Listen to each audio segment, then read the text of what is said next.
सच है विषय हिंदी व्याकरण समास चल रही थी। चौथा समास है द्विगु समास। जिस समास में पहला पद संख्यावाचक विशेषण होता है उसे द्विगु समास कहते हैं। द्विगु समास में समस्त पद मिलकर समूह का कार्य करता है। जैसे समस्त पद और समास विग्रह देखेंगे। समस्त पद का उदाहरण है त्रिभुवन। इसका समास विग्रह होगा तीन भवनों का समूह। दूसरा है त्रिफला, तीन फलों का समूह।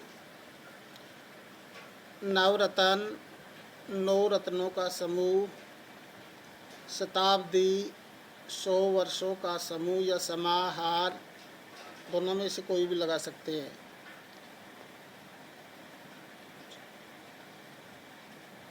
नवग्रह, 9 ग्रहों का समूह या समाहार। चौराहा, 4 रास्तों का समूह या समाहार। पांचवा कर्मधारय समास। जिस समास का पूर्व पद विशेषण और उत्तर पद विशेष्य होता है अथवा दोनों पदों में उपमेय उपमान का संबंध पाया जाता है उसे कर्मधारय समास कहते हैं। जैसे समस्त पद है महाराज, समास विग्रह होगा महान है जो राजा। पूर्व पद है महान जो विशेषण है। उत्तर पद राजा है जो विशेष्य है। दूसरा उदाहरण है नील गाय। नीली समास विग्रह होगा नीली है जो गाय। पूर्व पद नीली तो विशेषण हो गया और गाय विशेष्य हो गया। अगला उदाहरण है चंद्रमुखी। समस्त पद है, इसका समास विग्रह होगा चंद्रमा के समान मुख। तो चंद्रमा इसका पूर्व पद है जो विशेषण है और मुख उत्तर पद है जो विशेष्य है।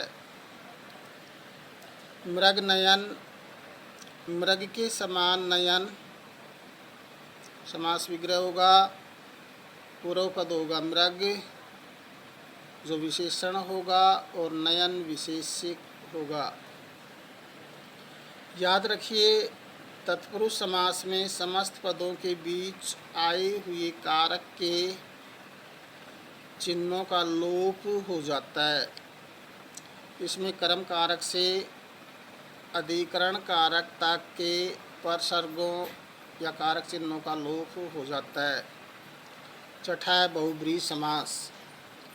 जिस समास के दोनों पदों में से कोई भी पद प्रधान नहीं होता उसे बहुब्रीहि समास कहते हैं। जैसे समस्त पद है चतुरानन, समास विग्रह होगा 4 हैं आनन मुख जिसके वह अर्थात ब्रह्मा जी।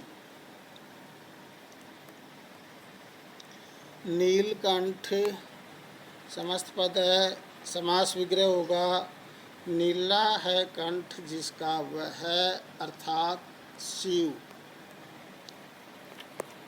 अगला उदाहरण है गिरिधर। समस्त पद होगा, समास विग्रह होगा गिरि और गिरि कहते पर्वत को। पर्वत को धारण करने वाले हैं जो वह अर्थात श्री कृष्ण। समस्त पद है लंबोदर, समास विग्रह होगा लंबा है उदर जिसका वह अर्थात गणेश जी। अगला उदाहरण है पीताम्बर। समस्त पद है, समास विग्रह होगा पीले हैं अंबर या वस्त्र जिसके वह अर्थात कृष्ण जी।